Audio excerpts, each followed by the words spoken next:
Hi, I'm Dr. Arnold Kirshenbaum, board-certified allergist immunologist. For over 30 years now, I've been studying and publishing human mast cells in the context of a rare condition known as mastocytosis. Here in this first slide, I show human mast cells in culture. Those 1,000 or more dark staining dots in the cytoplasm are actually granules containing potent mediators such as histamine and tryptase. We'll discuss these more in detail later.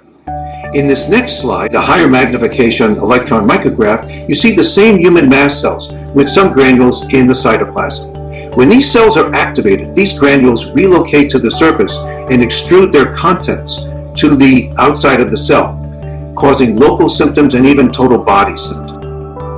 Now, over the past several years, an international consensus of experts, so immunologists, pathologists, dermatologists, have come together to better define the criteria for diagnosing mastocytosis. As I mentioned, mastocytosis consists of an increased number of active mast cells, but that's in association with a mutation in a gene known as KIT.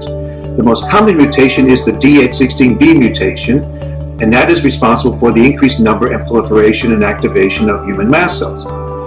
More recently, an interest in a related mast cell condition known as mast cell activation syndrome has surged, and the same consensus has defined criteria for better evaluation and diagnosis.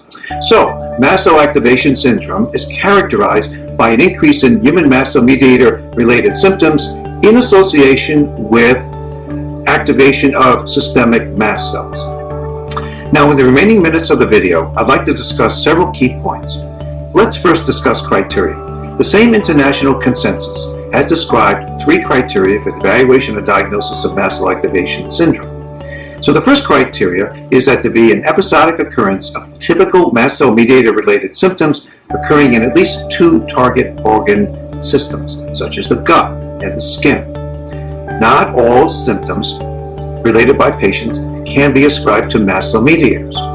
Second criteria is that the mediator tryptase found in the granules that I showed you before be elevated at least 20% above baseline plus 2. The nice thing about tryptase is that it can stay elevated for at least 4 hours after an event. So an urgent care center or emergency room can draw a serum tryptase to have it evaluated later and help with diagnosis.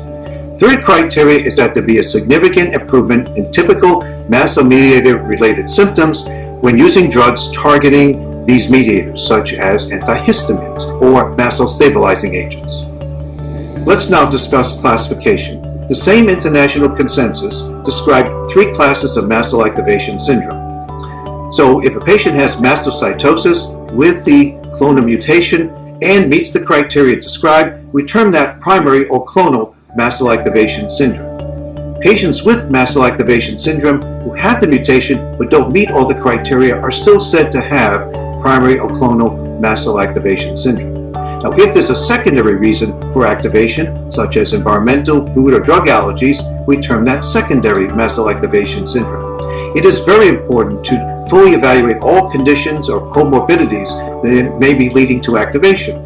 I already described allergies. We may be dealing with infections, metabolic disease, autoimmune disease, and even cancer. If no secondary condition can be found, then we term that idiopathic mast cell activation syndrome. Final point I'd like to make is that of diagnosis and follow-up. If you're being evaluated for the diagnosis of mast cell activation syndrome, it is very important that you be evaluated by a mast cell expert who is part of a team to not only evaluate your mast cell symptoms, but any comorbidities. So here in our clinic, besides myself, we have cardiology, gastroenterology, dermatology, and genetics. The diagnosis and follow-up of mast cell activation syndrome is a long-term process, so a team approach is both optimal and ideal for following your symptoms. I hope to be able to follow up this video with another, better highlighting our evaluation and success with treating patients with mast cell activation syndrome. For now, I remain Dr. Arnold Kirshenbaum. Thank you very much for watching and listening to this video.